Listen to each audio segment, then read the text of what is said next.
সেদিনের ভিডিওটা এখানেই শেষ করেছিলাম, আর তার পরবর্তী অংশ হলো আজকের এই ভিডিওটা।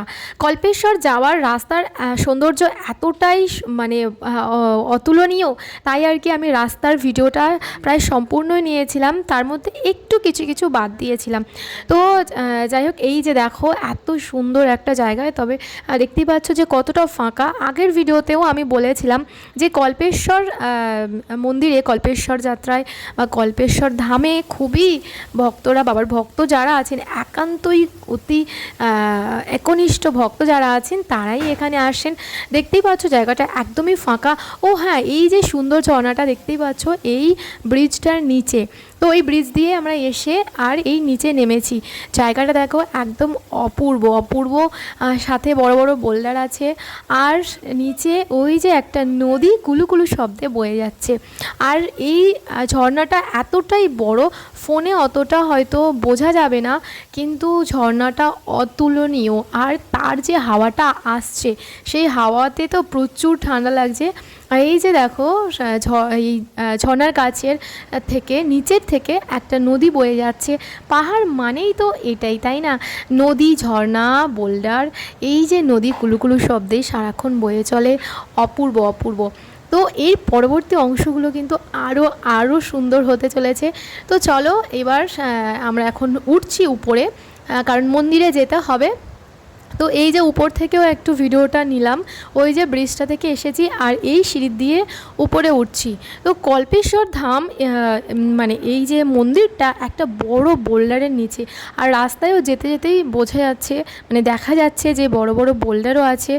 আর সম্পূর্ণ রাস্তাটাই ভিডিওতে, এই যে মানে যেখানে যেখানে আমি ভিডিও ক্লিপগুলো নিয়েছি, সেখানে দেখাই যাচ্ছে যে খুব একটা এখানে বাবার ভক্ত খুবই কম, এবং খুবই কম যাত্রীরা এখানে আসেন। তো এই যে প্রবেশ করে গেলাম বাবার মন্দিরের সীমারেখায়। তো এই যে এখানে ছোট্ট ছোট্ট মন্দির আছে, তারপরে এখানে এই জায়গাটা আমার জিজ্ঞাসা করা হয়নি, এখানে নন্দী মহারাজ আছেন, আর এখানে দেখতে পাচ্ছ কতগুলো শিবলিঙ্গ আছে। তো এই জায়গাটার মানে এই সব কিছু তথ্য দেওয়া খুবই খুবই জরুরি, কিন্তু আমি খুবই দুঃখিত ওই জায়গাটার তথ্য আমি দিতে পারলাম না। এখানে কেন এই এতগুলো শিবলিঙ্গ এখানে আছে, এই জায়গা মানে এইটার ব্যাপারে আমি জানি না, তো তার জন্য আমি খুবই দুঃখিত। আর এই যে একটা বড় বোল্ডারের নিচে মন্দিরটা খুবই ছোট। এখানে এই যে ছোট্ট ছোট মন্দির, পাথর দিয়ে মন্দির, ছোট ছোট শিবলিঙ্গ, খুব সুন্দর একদম। মানে ভোলেনাথ যেখানে থাকেন সেই জায়গার তো তুলনা করাই যায় না, না? সেখানে একদমই শান্তি আর শান্তি। এই যে টোটাল বাবার ভক্ত, এই যে এই কিছুজন লাইনে আছেন তারা, আর আমাদের গ্রুপটাও এখানে আছে।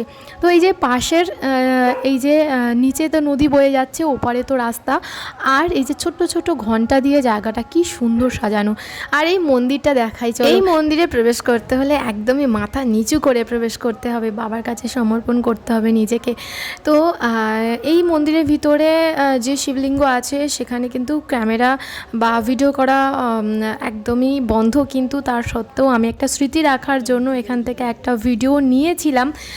তো তার জন্য আমি খুবই খুবই ভোলেনাথের কাছে ক্ষমা চেয়ে নিচ্ছি। ভোলেনাথ আমাকে ক্ষমা করুন, আমি যেহেতু এটা কাউকে না